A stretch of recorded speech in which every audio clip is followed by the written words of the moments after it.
All right. Hello, everyone. My name is Ashley Medeiros. I'm the content manager here at Workies. And today we have a very special guest, Jason Beyer from CrowdSpring. He is going to be sharing with us all about branding, which I know a lot of you guys have a lot of questions about. So without further ado, Jason, take it away. Absolutely. All right. Thanks so much, Ashley.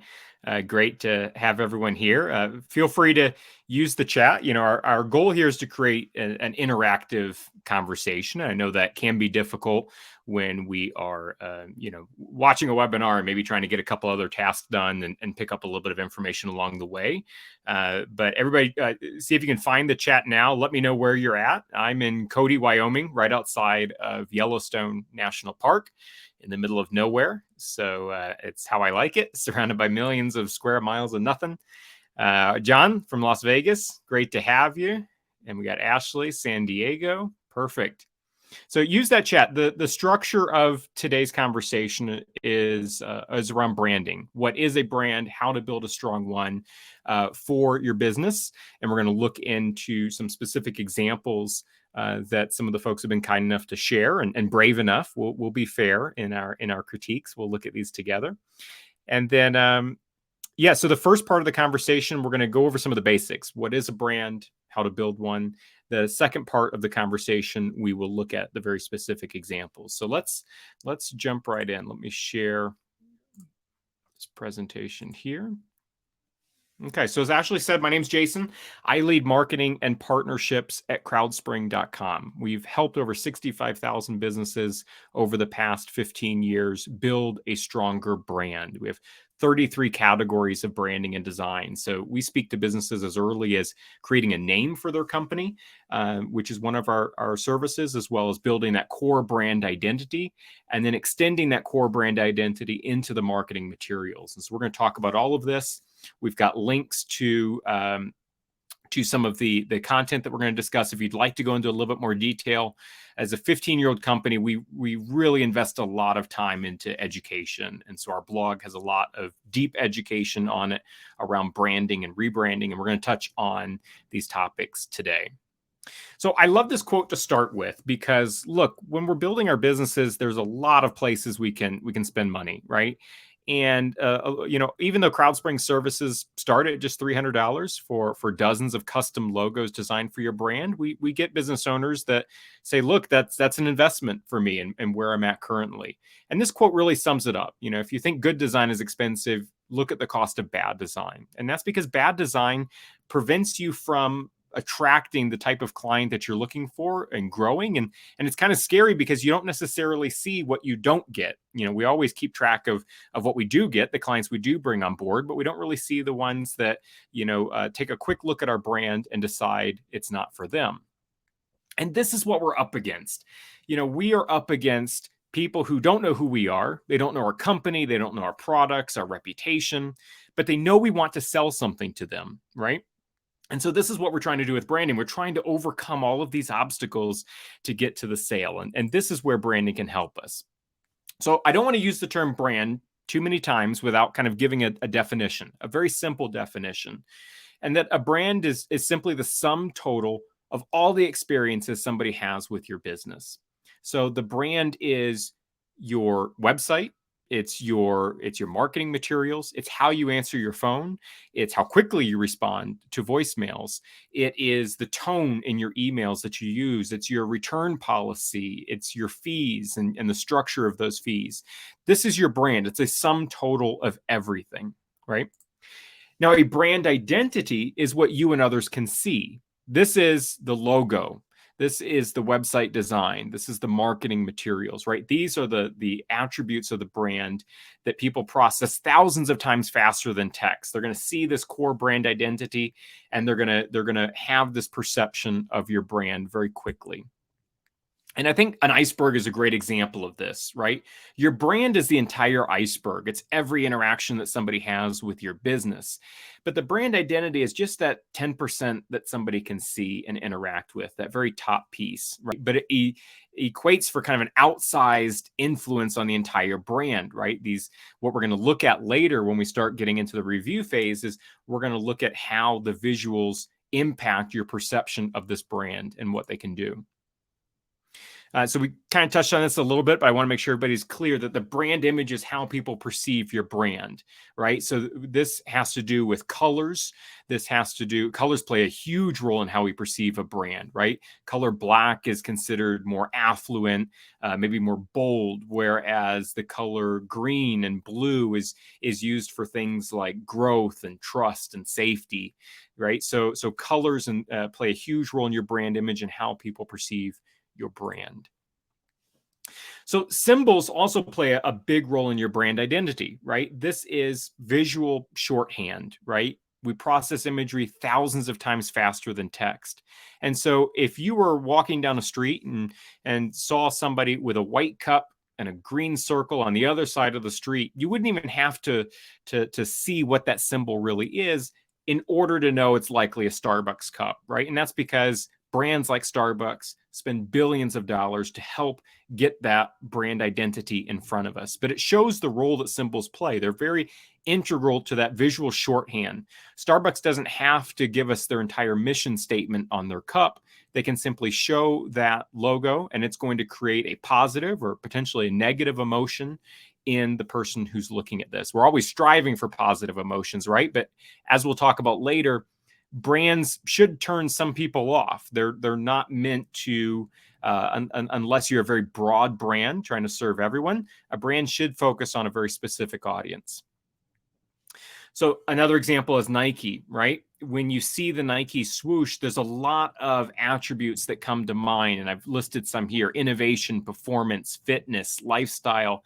These are all part of this Nike brand. This is what influences how you feel about this brand. When you see this swoosh, Nike wants you to think about these key attributes. Now, the important thing to realize is that every decision you make is going to affect your brand, right?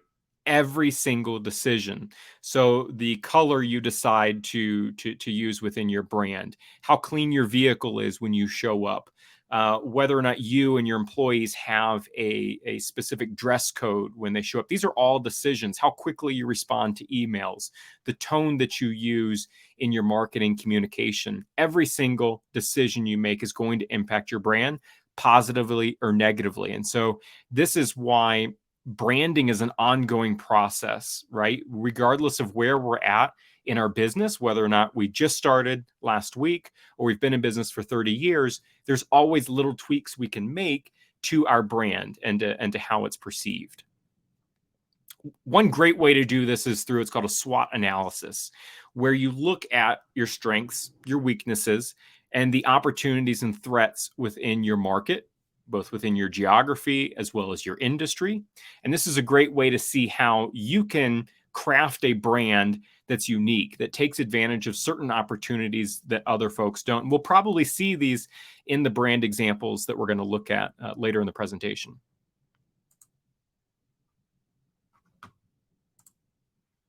So let's look at a few brand elements. What we're going to do over this next piece is we're going to look at maybe 5 or so different brand elements, because we're going to be able to use this in the interactive portion of the conversation, where we're reviewing what makes a brand strong. Okay. So a brand should be memorable. Okay. The whole reason why we're creating this visual shorthand is so that somebody thinks only of our company. We don't want them to confuse us with somebody else. And this is a real challenge. You can certainly think of some industries that are plagued with very generic brands, right? Think dental and law firms, right? Real estate agents. You can just picture the standard symbols that are used. Real estate agents are using a house, they're using a key. A dentist is using a standard looking tooth, right? That doesn't help you stand out. It doesn't help you build that quick connection with somebody where they only think of your business. So that's what we're looking for in a strong brand, is we're looking for something that has the ability to be memorable. Okay, here's an example, right? These are all slightly different, slight variations, but they all look relatively the same. And that's because it's stock photography. It's not custom. It's not created specifically for this business, who's identified specific strengths and weaknesses that they have and the opportunities and threats within the market. So a brand should be meaningful. It should have a reason for existence. When you think about that, the Nike swoosh, right? What is their, yes, they're just selling clothing, but they have an impact. They have a meaning. They're trying to promote athleticism and performance and greatness, right? And that's what they're trying to do. They're trying to have something that's meaningful. Now, not everybody has to do that within their business, especially when we talk about, junk removal services, right? What's the meaning there? We're simply looking for ways to stand out. We're simply looking for ways where we can say, this brand has purpose above and beyond just the standard service that the customer is paying for. A brand should be likable. Now, this doesn't mean the brand should be likable for everyone. Okay, it should turn off some customers.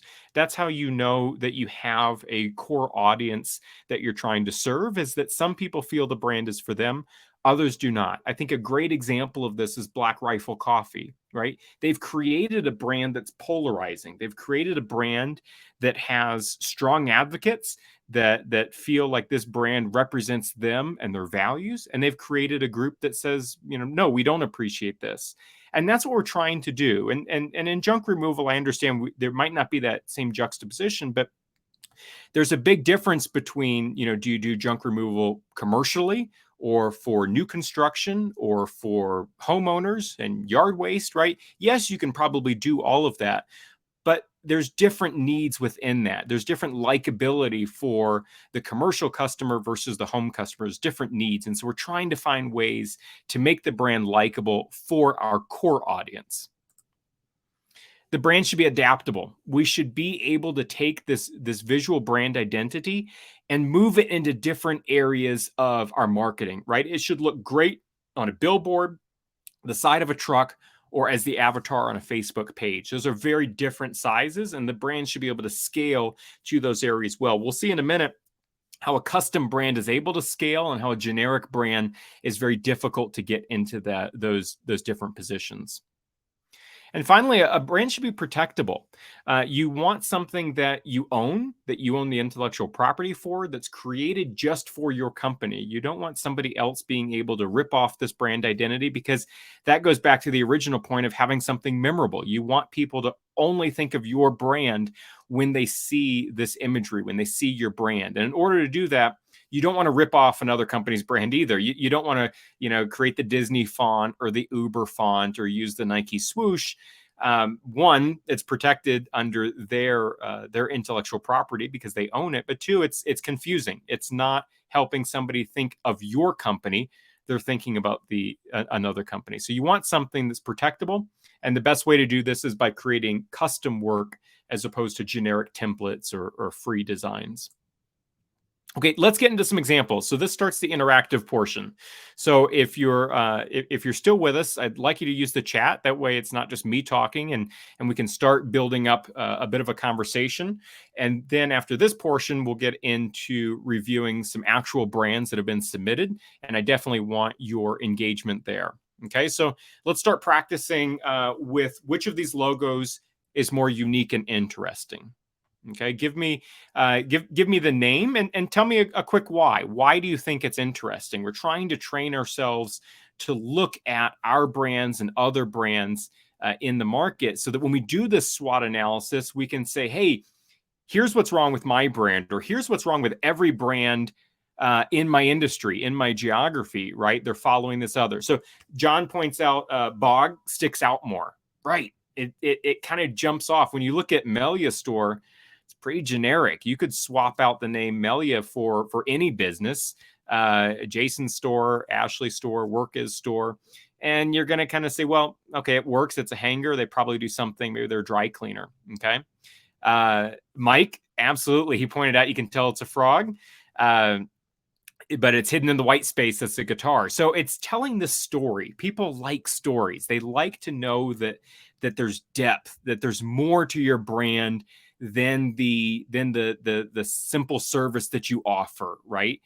What's straightforward. And so Bog Street, you wouldn't know this just by seeing these imagery, but they're based in Louisiana. They sell guitar accessories. They wanted this connection to the bayou. They wanted this relationship to their locality, right? And so we were able to use the negative space to create this very custom work, and they got a great design from this. So let's try the next one here.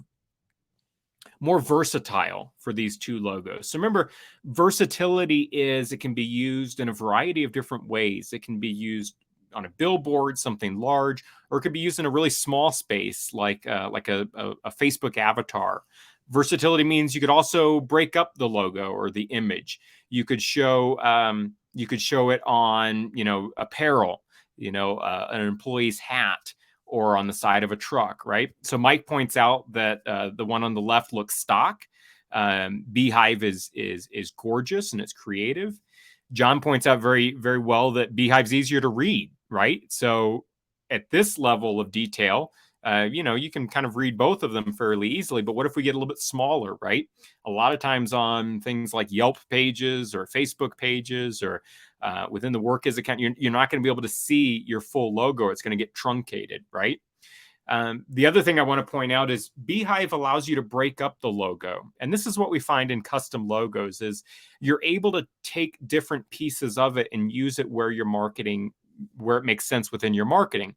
So I could imagine that you could take just the icon and you could use that, on the front of an employee's hat or as the avatar on your Facebook page. What we find on the left with the stock and free type logos is that they make up for their lack of customization by trying to include a lot of elements. And as soon as you take away one or two of those elements, it starts to lose its meaning. You don't really know what this is about, right? So it loses its versatility. Okay, we've got a couple more here. Which of these logos is more unique? Okay, so we got Space Monkeys on the left, Grounded Coffee Shop on the right. Again, you don't know, just like your customers don't necessarily know when they see your truck drive down the road, what your business might do or how long you've been in business or who you serve as a customer. Just like we really don't know what these, we're judging them in terms of which one's more unique, but we don't really know what their business is doing, right?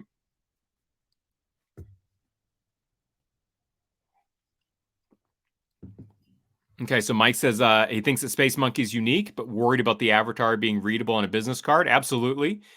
Great point. So this goes back to that, versatility and scale and how you might use this later.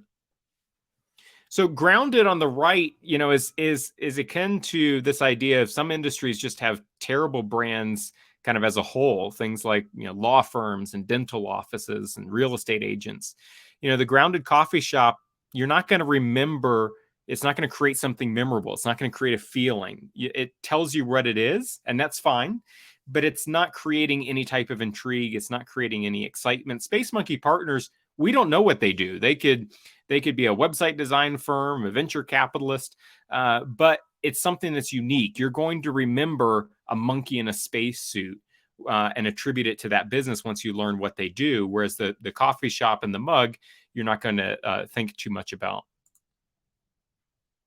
Which logo uses color better? So remember, color plays a huge role in how we judge a brand identity, right? And so we want to make sure that we're using color appropriately for our industry and our target audience. It's really important to match colors to the audience that we're trying to serve. If we're trying to reach an affluent audience, your blacks and golds might be stronger colors. If we are a bank, there's a reason why blue is used so often for banks, is that it creates a sense of trust. If we clean or we deal in products related to the environment, we're going to use green, a sign of life and rebirth and things like this. So color plays a huge role. We want to make sure that the color matches not just our industry, because we want to make sure that people recognize that we're supposed to be in this industry, but also the audience that we're trying to serve, right? So we got a few people typing here. Let's see about, again, it's not just which one uses color better, but in a way, why? Why did they choose these color combinations?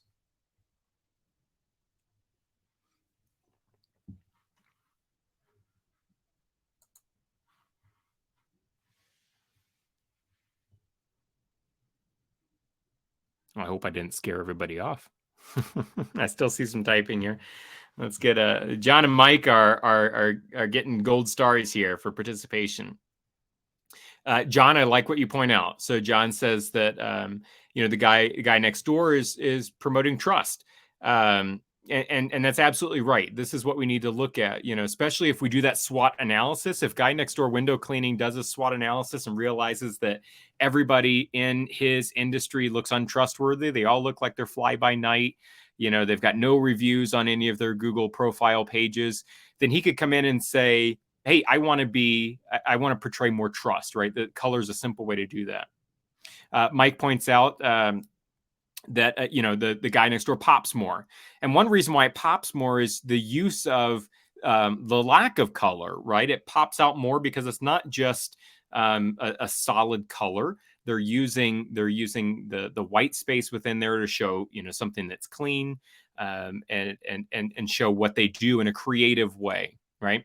Serene Clinic, I want to point out the terrible choice of color here, because orange is not a color that we would attribute with serenity, right? And so orange is a loud color. It's vibrant. It's meant to create excitement. It is not something that you would use to describe a place of relaxation. Okay, last one, I promise, and then we'll get into some of the other live reviews. So the clean, simple, and easy to understand. Okay, this should be an easy one, especially after our conversation so far. But this is a big challenge that we see. We see brands trying to pack in a lot of messaging about their company and what they do and who they serve. And it's really difficult to understand what you do when there's an overload of information. And so Mike points out that you can digest sugar high easily. It's easy to quickly scan, right? So imagine, you're in a junk removal business. You've got trucks. The trucks have your brand on them. Imagine you're driving by at 30, 40 miles an hour. Are you going to be able to read that quickly? Sugar high, you'll probably be able to read it. You're definitely going to see an image that you can recognize quickly and remember. If you have a little bit more time, maybe at a light, you'll see kind of the excitement around that depth that we saw with Bog Street. Sugar High Records kind of looks like a record with a bite taken out of it. It might be a donut. We don't quite know. It's kind of creating some of this excitement. The stamped, you can't read it even at this size, and logos certainly get smaller than this. And it's trying to over communicate. We've got a lot of visual stimulus there. We're not really sure what to do. And if we start taking away one or two elements, it starts to lose its prominence. We don't really know what it does, because it needs kind of everything to hold it together, but everything holding it together also makes it very difficult to understand. I also want to point out how nicely Sugar High looks in what's called monochrome, right? Where you have a single color with maybe different shading. So this is where we'd have like a black and white logo. But Sugar High is going to look great in any different color. You can swap that black out for any color. You can swap out the record or donut at the top for a different color. So maybe you want something seasonal. You want to, every season, you're going to swap out the color of the donut on your social pages, right? And create the breast cancer awareness in October, and the striped candy cane for December. There's different fun things you can do with the marketing because it's so simple, and it's going to look great in any different color. So if you're putting this on a black background, you simply swap it out to white, right? And so you're able to have that flexibility. All right. So one way to make sure that you have everybody in your organization on the same team is to create a brand style guide. If you Google this and you start to look, you're going to find a lot of examples like Red Cross that is going to have a 80-page style guide about how you can and cannot use the Red Cross brand. It doesn't have to be that complicated. At its core, what you need to be able to communicate to everybody on your team, the person managing your social media, the person sending emails, these people can come and go out of the organization over time. And we want to make sure the brand transcends the employees that work for us, right? And so a style guide very simply should have your colors. the actual color codes that you're using, so everybody knows your colors and when you use those. It should have examples of different ways you use your logo and how you can break that up into different areas. And it should have your font. It should say what fonts you use for things like your heading and your body copy of your website and marketing materials. These are all decisions that we want to make because we want a unified brand presence. If you went to Nike and their website, you would see a consistent font. You would see a consistent color palette. And that's what we want to try to create within our businesses and our marketing materials. So a lot of people ask, when is the right time to rebrand, right? Some people have been in business for just a year, but they're already seeing that they are struggling with a custom brand, that they're not standing out. Maybe some of the things we've already talked about have really stood out. Other folks have been in business for 30 years and they've had the same brand, and they're wondering, is it time to rebrand? The quick answer is most companies will rebrand every 5 to 7 years. Okay, if you've ever use the Wayback Machine to look at website pages or logos from a couple decades ago, it's embarrassing, right? If you look at the early stages of a logo like Google or somebody else, and you think, wow, why was this acceptable then? Well, taste change, right? Things come in and out of style. And so we want to make sure that our brands are current for that age, right? Because we want our experience. If we've been in business for multiple decades, you want that experience to work for you, not against you. You want somebody to say, wow, they've got a lot of experience, and not, wow, they're really dated. They're stuck in an old way of doing things, and that's not very effective. So the short answer is, whenever you feel that your brand is not communicating with your target audience, right? When you feel that your brand could be doing more, it's time to start refreshing that. And you can do this very simply. You don't have to make massive changes. You could start just with your logo design, because those are easier to update on different areas, and then slowly move to your website and other pieces of your marketing material. Sam points out, once you have these guides, it makes it so much easier to work with ad programs and new platforms, because you have that consistent approach. And that's absolutely right. Having to guess what font you're going to use, or having to guess what colors you're going to use, or where you're going to place those colors, all of those questions are just ignored. In CrowdSpring, I know, leading marketing, that if I'm creating a call to action button, it's got a specific color. We use this kind of pinkish reddish color on all of our call to action buttons, you'll see. And that's a decision that we made one time, and now we know that's how we use that brand throughout, and it's very consistent. So I'll leave this opportunity for questions open throughout the rest of the presentation. You have the chat. Feel free to leave comments and questions. We're going to be moving over to the interactive portion, where we're looking at 4 actual brands that have been submitted and Ashley shared with me ahead of time. If you need to reach out to me directly, jason@crowdspring.com. Happy to answer any of your questions. We've got a couple links up here for the specific conversations we've talked about: branding, brand identity, and rebranding, all on our blog. And if this sounds like something you're interested in, we have 33 categories of branding and design. If it's not important right now to update your logo, or you don't think that's important as kind of your core brand identity, think about your other marketing assets. We do custom vehicle wraps, flyers, postcards, things like this. The unique thing about CrowdSpring is, unlike working with a single designer, you get to work with dozens of designers at one time. And so you get to see a lot of different custom designs and directions made just for your brand. And you can say, look, I like this direction, or I don't like this direction, or I want to combine these 2 directions into one. Gives you a lot of creative flexibility to see completely new ways of thinking about your brand or your marketing materials. A lot of business owners describe it as a fun process. And after 15 years, we've designed it so that you don't have to be a designer to get great work. Yeah, you can be a busy business owner, give us a little bit of information on your brand, and get a strong result from that. Okay, so the opportunity for questions is open. I want to make sure that we can have time here to start reviewing some of these other brands. So let me get this loaded here real quick. And let me stop sharing my screen. Okay, let's see.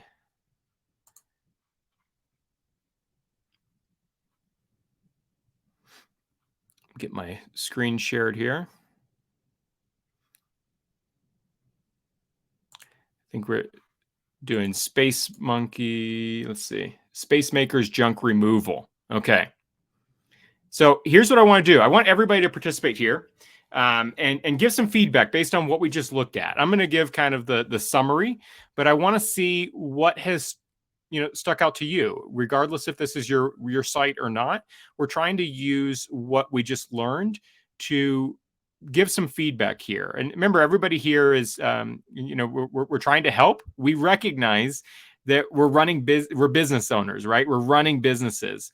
And so it's difficult to think about all the things that we should be doing. It's difficult to, with budgets and that. So we're just going to give some feedback here on what we think based on what we just looked at. So Ashley mentioned, I love the bright teal, easily recognizable. Absolutely. Okay, so this goes back to that SWOT analysis. What are the colors in your industry, or not your industry, in your specific area that somebody's going to work with, right? What else do we have?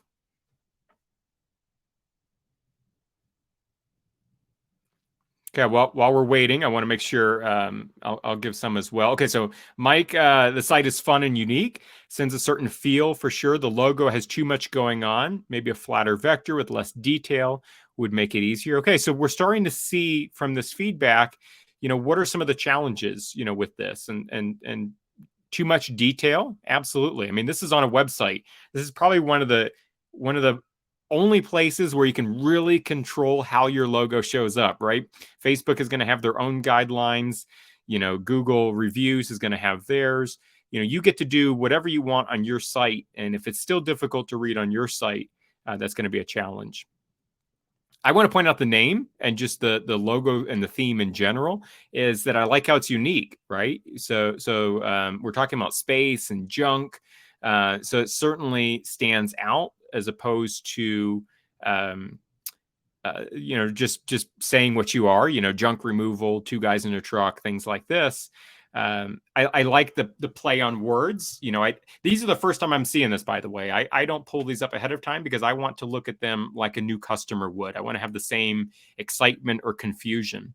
And so what I just realized while I was talking is this idea, the space makers, the idea of like making space, but also, outer space. I like that connection. It's kind of fun. It's unique. Okay.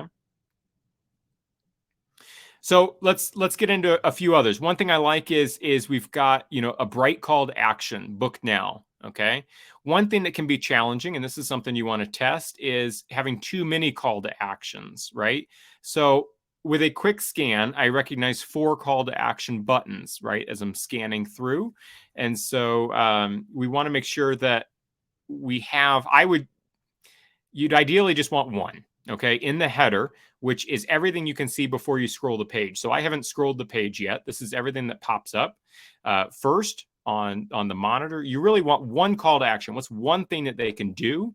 And then within that call to action, you can break it out. So within Book Now, you can talk about paying later. You can talk about different aspects within booking. You can talk about this idea of a discount. They're already online, so it's confusing to me why we would just give money away for booking online. But maybe this is part of the process. So within the Book Now, you could talk about paying later. You could talk about discounts for booking right there as opposed to booking over the phone, I presume. You'd have the phone number for how to book. So that's all important. Okay. Let's scroll down just a little bit. We want to see here what happens. So we've got call, email, text. I love text.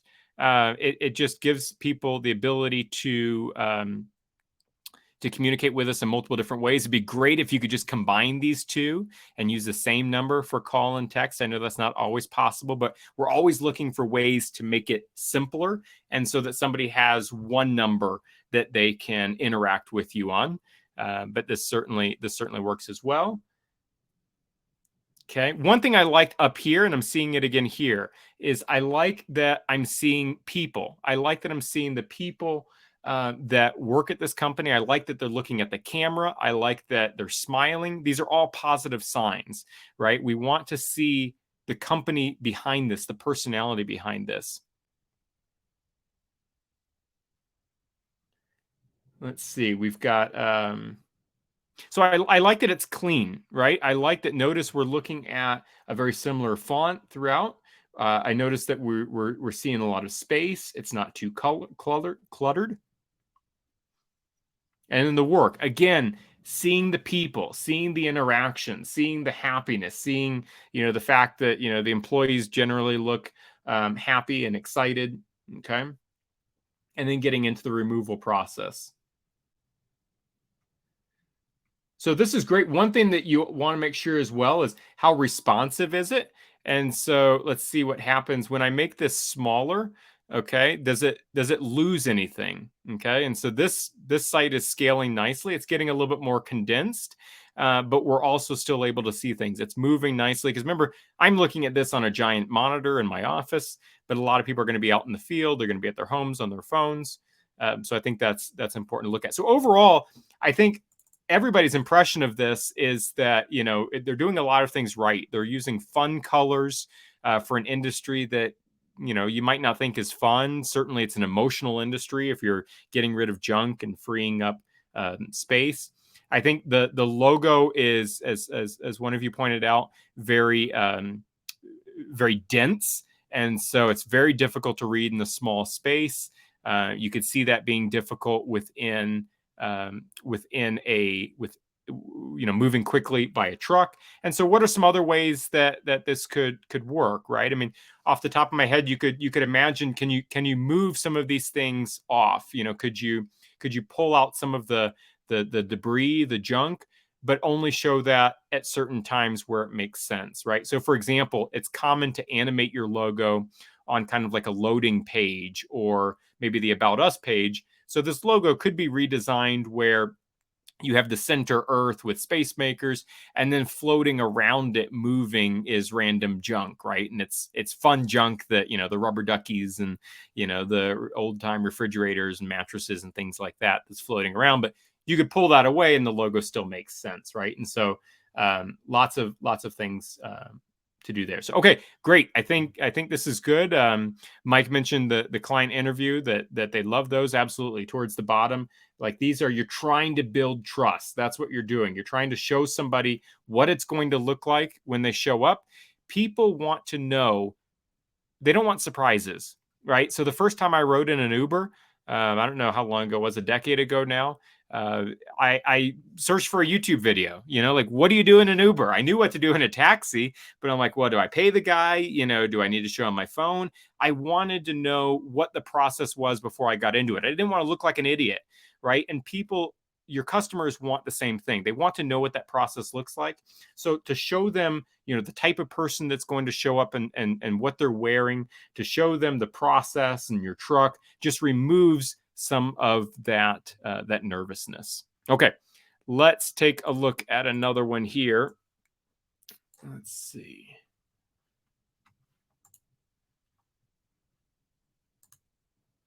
Okay. So we've got junk bunker.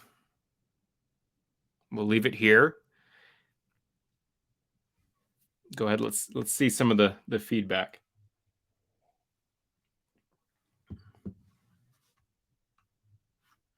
I think we still have some people with us. I know Mike and John set the bar here.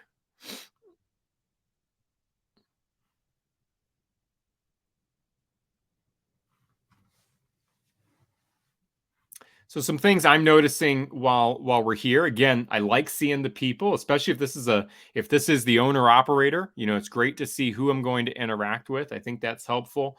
I see a nice new truck that fills me with confidence. I know that this isn't somebody fly by night loading up in the back of an old pickup truck that might break down in my yard, right? So I think that's helpful.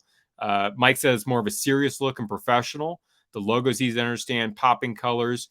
Good point, Mike, pointing out maybe military owned. It feels like that. Absolutely. This is what we're trying to do when we lean into our core audience. So imagine that, this is military owned. Maybe they have the understanding of how to work on bases, right? Cleaning up after a move.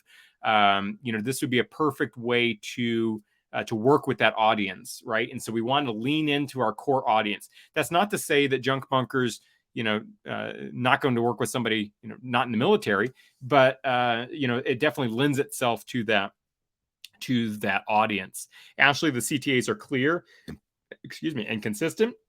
Absolutely. We have the same color. Again, remember, we want to try for a limited number of placements. We don't want to overwhelm somebody. So we're really saying the same thing in these two areas. I would remove these top ones, right? Let these do the heavy lifting, and remove this. It's feeling a little cluttered, with having two different call to actions, split two different areas. So, having it in one spot could be helpful. Instant service quote. Absolutely. We want to play with discounting. We want to see, I think a lot of business owners use the discount as a crutch. Okay. And so what I mean by that is I'm not saying don't discount. I'm saying test it. I'm saying think about it, whether or not you decide to do this. Okay. Because it does a couple things. Right away, it's showing that you're willing to compromise on your price.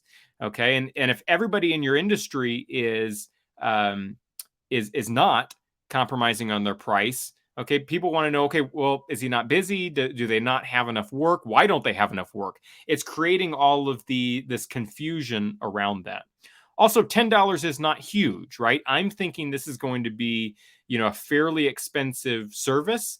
I had to have some drywall hauled away, and I was amazed by, how much it weighed and how much it costs. So, is $10 enough? Is it enough of something to get somebody to book in? And it's very early on. So I would save the discount for when somebody gets a little further into your funnel, right? When they've started the process, when they've called you to get a little bit more information, then you have that discount in your back pocket that you provide. So I'm not saying don't discount. I'm saying always be very specific about why are you using the discount and where are you using it. And so right in the here of the homepage, I'm very reticent to offer a discount right away. There's other things that you can offer. You could offer a different, maybe quality of service, or a different offer altogether. Okay. So let's scroll down a little bit. Let's see. So it's a clean site. We know what we're getting into. It's pretty straightforward. They remove junk. Let's see. So reviews, we're talking about. So the nice thing about reviews is people are always suspect of reviews. We're getting to the point where I think everybody just discounts them, right? Especially with the rise of ChatGPT, which is human-like text. We're going to see a lot more scam reviews that look like humans wrote them. So the more you can help somebody understand that this is a real person, the better. So having full names, super helpful. If you could have a picture of the person, that's even better. It looks like it's pulled from Google, so already that's a trust signal to me that this isn't just kind of hard coded into the site with a couple people. I'd love to actually see, the homes that we saw in the last one. Okay, we're seeing it here, so this is important. We're seeing the actual people involved. And so we love to see this. We love to see, it's important, remember, to look at the camera. It's important to smile. People want to do business with people that they like, people that they trust. And looking at the camera and smiling is such a simple way of doing that, right? A lot of times, this looks like it's a single owner operator, maybe with a couple employees. A lot of times we try to be bigger than we are, and we try to represent ourselves as 1-800-GOT-JUNK when we only have one truck and one person working, right? The problem with that is people can very quickly see through that. And when they see through that, they're like, well, why are they trying to be bigger than they are? Do they not have enough work? Do people not trust them? It also doesn't help. You're trying to be something that you're not. You can offer a different level of service than a large corporate company like 1-800-GOT-JUNK, where they're covering the entire country and they don't really care about maybe the specific area that you're working in. And you're trying to show that, look, I live here, I work here, and these people in my community are important to serve. Okay.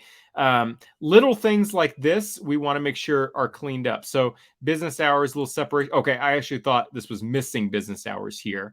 But it's a good point. We want to make sure that everything looks clean. I only see 2 buttons down here at the bottom. Now, look what I see here. You want to look at your site through the eyes of a customer, right? So I can't actually see these buttons because the sign up is in the way. And so we want to make sure that everything's working properly. We also want to make sure that signups make sense. Why would I sign up? What really irks me is seeing a company brand on the back of a truck that says "Follow us on Facebook." And it's like, well, why? Why am I going to do this? What's in it for me? Right? And so that's always what's important to remember. What's in it for the customer to sign up for your newsletter, to book a call, to engage with you, to chat? What's in it for them? The same as you as a customer, right? It's not selfish. You feel the same way. Why are you going to engage with that random truck that goes by that says "Follow us on Facebook"? Why? What can you offer?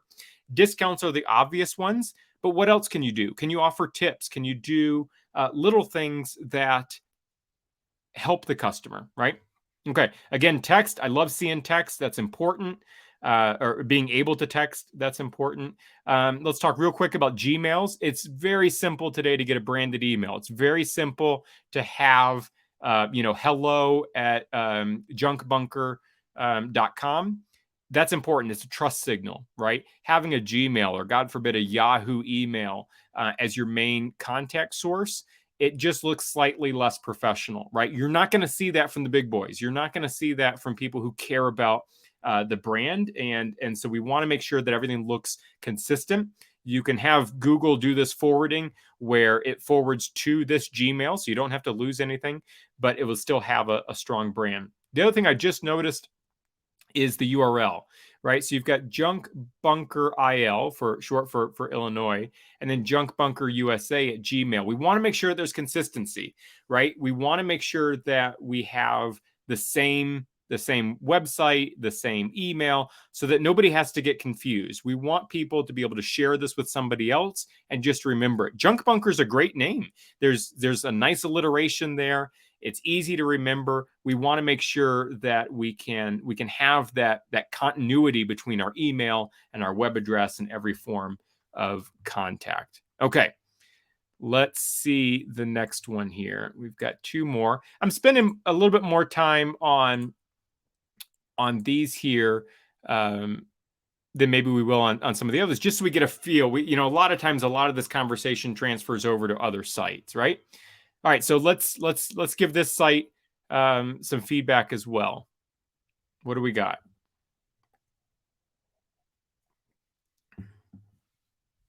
And again, this is what we see right when we open it. I'm not scrolling. I'm not going down. We want to make sure that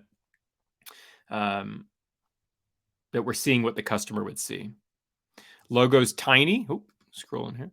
Logo's tiny. Absolutely. Very difficult to read. Okay. If not impossible. The CTA does not stand out being the same color. Great point. CTAs stand for call to action. It's something we want somebody to do. We want it to be big, right? We want it to be clearly where we're funneling them, where you should go next. Book an appointment is a perfect one. They've landed on your site. They obviously need junk removed. You're giving them the way. Book the appointment. But in this case, I really can't even tell. It's the same color. Photo looks fuzzy. There's a lot wrong with the photo, right? So the photo is, as Nikki points out, it's truncated, it's cut, it's blurry. I do like that I'm seeing the employees, right? I'm seeing smiling faces. I think they're about to give a high five, but this customer might be ready to slap them in the face. I'm not really sure, right? The detail is unclear. Maybe they don't know what's coming.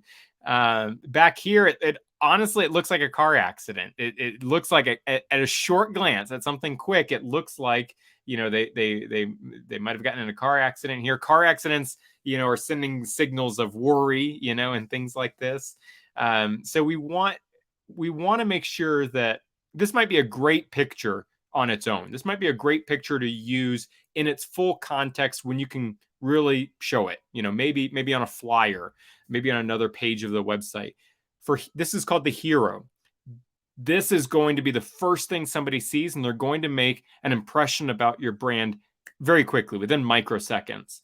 And so we don't want them having any doubt. We don't want them thinking about car accidents or blurry photos or whether or not the customer is about to slap them in the face. We want them thinking about the service that we can provide and how excited they should be. And so that's what this picture should do to support that.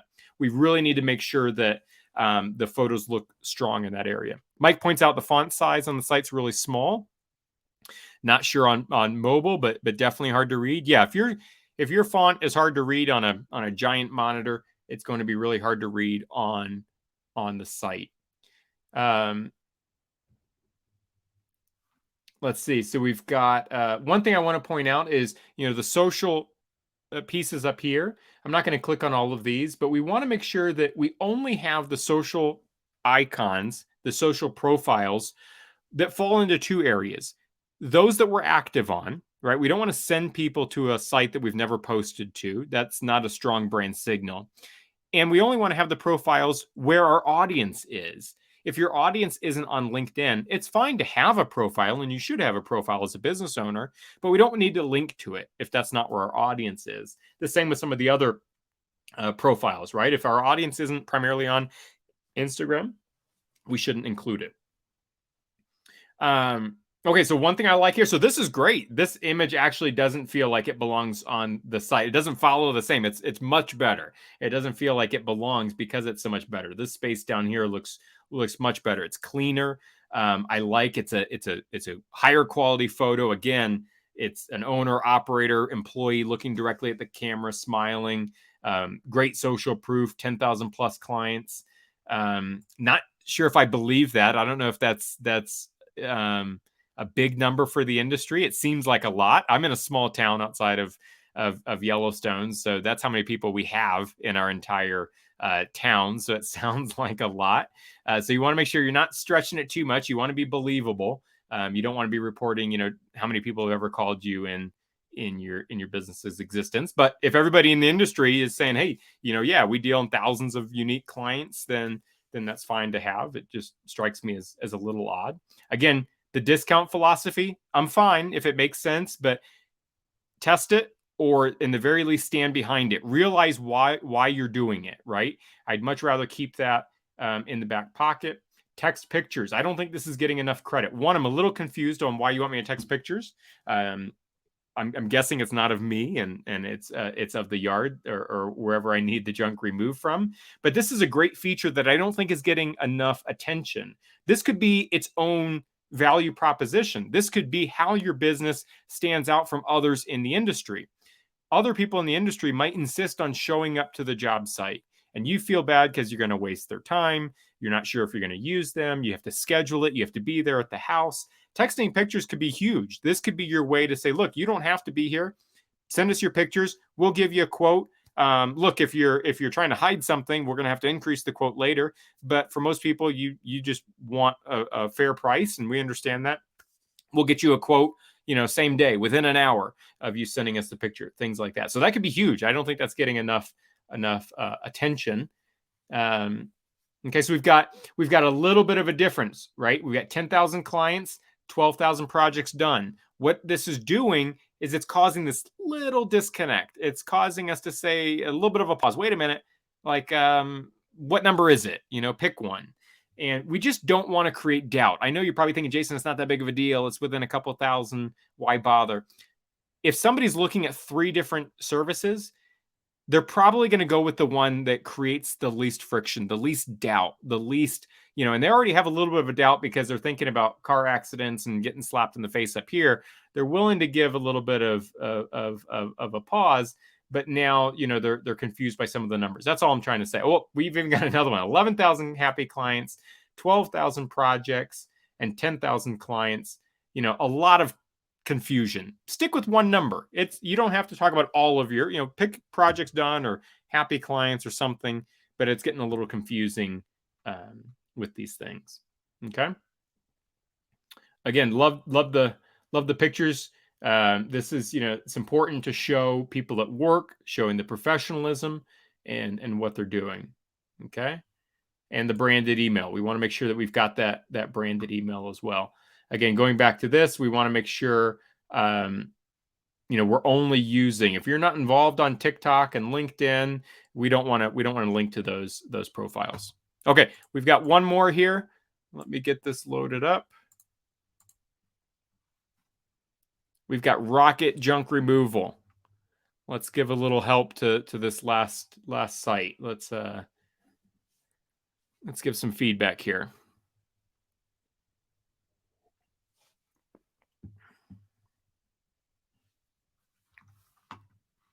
Okay, so one thing that I noticed right away is it can be difficult to read the text. We want to make sure that these images, I don't want to keep harping on this, these images are so important because somebody's going to make a decision about working with you very quickly.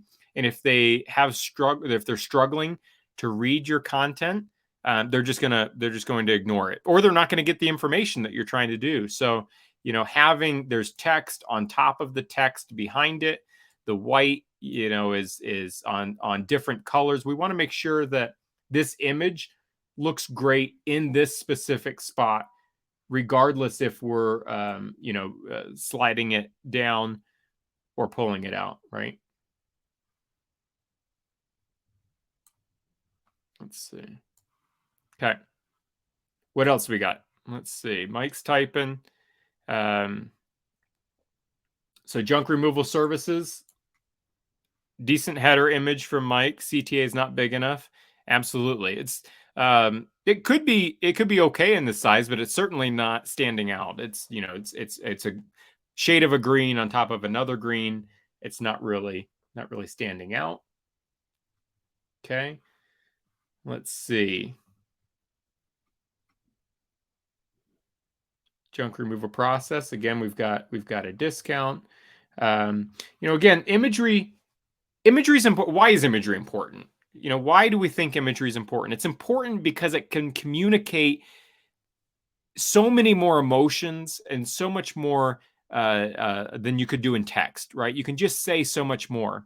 So when you have an image that's not doing that, it's not only missing an opportunity, but it's potentially just pushing you into, Mike said it best. Pictures says 1,000 words, not just words, it says emotion. I mean, it's so important to be able to communicate. So you're missing an opportunity when you're showing, just random stuff. I get that, you're trying to show junk, but what are people buying? People are not buying junk removal. Okay. What they're buying is they're buying peace of mind from the lack of clutter. They're buying an extra room in their house. They're buying square footage that's now available to them to have a home gym, to lose weight, to have a baby, to raise their family, right? That's what they're buying. They're not buying the junk removal, right? That's, I think, the difference, right, between providing just a service and then providing a stronger opportunity for their life, right? And so showing kind of random stuff isn't really doing that, right? We're missing an opportunity for, this looks very stock. It's not exciting. The color gray, nobody describes as an exciting color. Nobody describes the color gray as momentous, as something that I should take action with, right? So we're missing an opportunity here with the gray. We're kind of dampering the effect. If somebody was excited to get rid of the junk, we've now kind of cooled them down a little bit, and instead of using that momentum and that excitement. Okay, so we've got reviews. Again, reviews are critical. I like the first and last names. I'm hoping I can, click through. It'd be great if I could actually see these on the site, because if I'm not seeing these on a site, there's a chance that, I'm just feeling like, maybe you just made these up. So there's a lot here. It's almost overwhelming kind of how many reviews, and that can be helpful, kind of really show what you do. Again, we've got imagery of the people that are showing up. That's critical.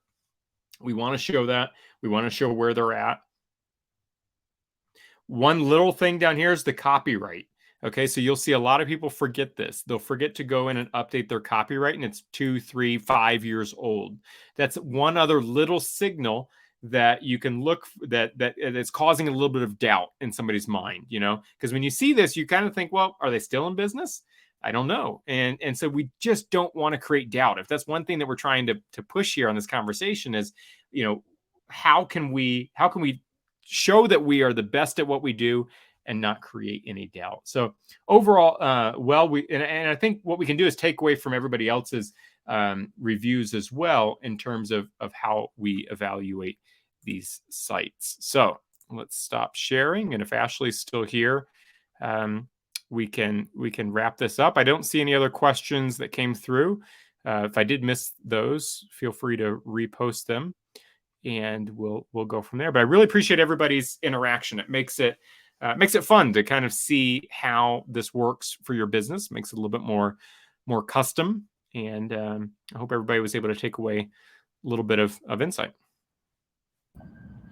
Thank you so much, Jason. This was fantastic. This was really great. And great, again, participation. Thank you, everyone who attended and put in some words and their feedback on the brands. I think this was a really interesting and engaging event. And if anyone has any questions or anything, they can reach out to, again, Jason or myself. I'll drop my email in the chat. But otherwise, you will all get a recording. The webinar recording will be sent direct to your inbox. If you want to access it ahead of time, it'll be available on the registration page. So thank you again, Jason, and thank you all for your time, and have a great rest of your day. Absolutely. Ashley, do we have the ability to send out the brand identity guide and the discount? Yeah, absolutely. Yep. Perfect. So we'll make sure we get that included as well. I think that would be helpful to make it a little bit easier as you're considering the custom branding. Okay. Yep, we can do that. All right. Thanks, Ashley. Thanks all.